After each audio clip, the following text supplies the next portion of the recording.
Hey guys, welcome back to another video. My name is Siddharth Esnaya and you're watching That Car Guy. In today's video, we're going to take a close look at the 2025 Skoda Kushaq. And why am I doing this? This is not a new car, but the overall compact SUV segment is heating up with a lot of new cars coming out in the market. And I'm going to tell you that this is still a very relevant vehicle. And in this video, I'm going to be telling you why you should consider the Skoda Kushaq in your next car purchase. And what does the Kushaq cost? Well, it starts at around 10.61 lakhs and goes all the way till 18.45 lakhs. Those are the ex-showroom prices. And in that, you get a bunch of options and variants, starting with two engine options. Yes, the one which we have here is the 1-litre 3-cylinder turbo petrol, making around 115 bhp. And you also get a spicier 1.5 4-cylinder turbo, the TSI. Yeah, that makes around 150 bhp. So that is the one to get if you are a true enthusiast. But this engine is not that bad. And this is a special one because this is the Monte Carlo edition. Yes. What is the Monte Carlo edition? Basically, it is a play on black and red. All of the chrome which you normally get on the Kushaq has been swapped out for piano black. So as you can see, the grille surrounds are black. The silver portion over here for the scuff plate is black. This is like a very special edition vehicle. So you do get all of the top goodie features like LED headlights. You also get 17-inch beautiful diamond cut alloy wheels. And there's another special edition called the Sportline where you get this in all black. You do get wheel claddings finished in matte black. And to the side you have another Monte Carlo badge. Normally you get a Skoda badge over here, but in this special edition you do get a Monte Carlo badge and blackened out ORVMs. You also get roof rails on this version. Let me just show you a quick peek inside. Now the Monte Carlo edition is very, very special. You do get this red and black leather combination for the seats. You also get red inserts on the dashboard, which, to be honest, in the beginning I was a bit shocked, but it is kind of growing on me. It does look good. You also get 188 mm of ground clearance, and to the back you have this very contemporary design for the back. You get 388 liters of boot space, and this feels like more. Like, it is actually spacious. You can have a lot of luggage stored away. You do get a parcel shelf over here, and the boot and all is very heavy. Typical Skoda, everything feels solid. And you also get a spoiler over here with an integrated brake light, a shark fin antenna, and as you can see, this is a dual tone vehicle. So the roof is black, and I am a big fan of this Monte Carlo edition's aesthetics. Like the red on black does give this car a very youthful, very energetic, sporty vibe. And now driving the Kushaq, let me tell you what this car feels like. To begin with, this feels like a Skoda vehicle. It has that weight, it has that heft going down the road. It feels good, it feels like you're piloting a tank. It is stiff, the ride is stiff, but a flat kind of a stiff. You don't get tossed around much. And coming to the powertrain, the car which we have here today is the 1-litre 3-cylinder turbo petrol.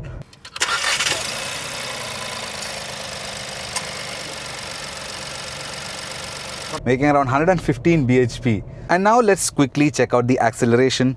Put in the gearbox into sport mode and full acceleration.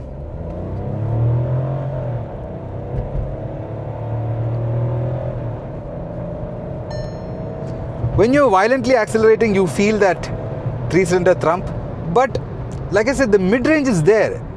Don't knock this car because it has a 3-cylinder. This is fun.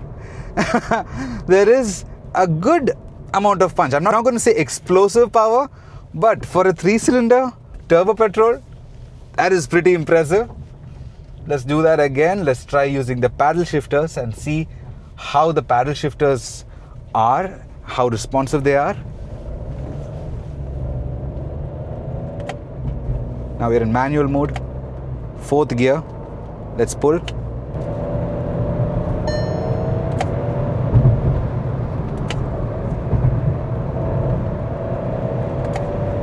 This is a surprising paddle shift experience because the shifts are very fast even on this torque converter unit. That is cool. It feels like any DSG gearbox. That is how good this transmission is.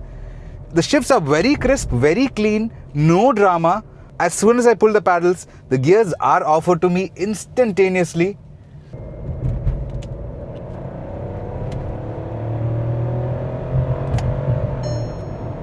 Yeah, this feels properly fast. downshifts are the most surprising part. Like,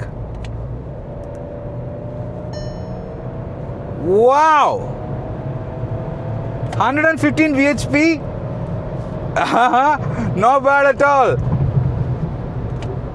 And downshifting when you're braking, this gearbox feels like a DSG. So that is Skoda for you. They can make a boring torque converter unit as exciting as a DSG. That is just awesome. And for mileage with the 1 litre 3-cylinder, expect something between 13, 14 or 15 if you're out on the highway. And for the 1.5 TSI, well, 10, 12 is your best bet. Those are the real world figures, not what Skoda claims, but this is what I know because a lot of my friends have the Skoda Slavia and the Skoda Kushaq, both in the 3-cylinder and 4-cylinder options. So this is coming from their inputs. And the Skoda Kushaq is not a very brand new vehicle. Then why am I reviewing this? Well, the mid-size SUV segment is heating up with a lot of new cars coming out, and I just wanted to experience the Skoda Kushaq and tell you that this is still a very strong contender. This should be on your radar if you are in the market for an SUV in this price bracket or this size segment, because this is a very good overall package. The size is manageable, the power options are there. Even the 1 litre 3-cylinder engine does have enough grunt to make you feel special, and you also get an automatic options regardless of which engine you choose. With the 3-cylinder version you get a torque converter, and for the 1.5 4-cylinder engine you get a 7-speed DSG. So in conclusion, if you are looking for a daily driver, I would highly recommend you to get the 1 litre with the automatic, because this is a very, very fun little automatic transmission. And if you are a true enthusiast, go for the 1.5 with the DSG. But this gearbox is as good as any DSG I have ever driven. It is very sharp, very responsive. With the automatic transmission, this car is complete. It is a perfect package for in-city driving, even belting it out on the highways. This is more than enough, and I am really, really impressed with the Kushaq. And now sitting inside the Monte Carlo edition of the Kushaq, let me just take you around this interior, showing you every special feature, every touch and feel of what this interior is like. Starting with the key itself. Now this is the key. You have a typical flip key design by Skoda, but in this version you have a push start button over here, foot on the brake and press.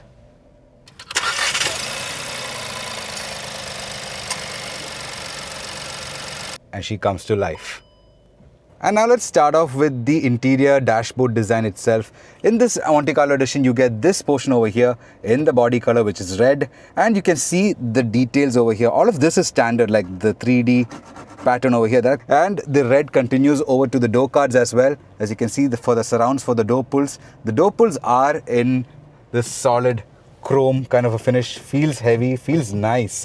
I'm a big fan of that. And you get all black interiors, but for the seats you get these red highlights, and you get a Monte Carlo embossment on the headrest over here. So a very premium feeling interior. All of this area over here is hard plastics. Like, it is a very plasticky interior, but just looks very, very expensive. And let's talk about this beautiful steering wheel. I am a big fan because this feels very premium to hold on to. It is leather wrapped and you do get contrasted red stitching, and the steering is adjustable for reach and rake, so that is pretty cool. The horn is a typical horn. I'm not a big fan. I really wish that this car came with the typical Skoda German horn, but this is what you get. And you also get a digital driver's display showing you many features, all of which is controlled over here. You can also change the appearance of your speedometer by clicking this button over here. Now this is fully digital. This is your speedo, and this is my favorite, the tacho and the speedo in the center.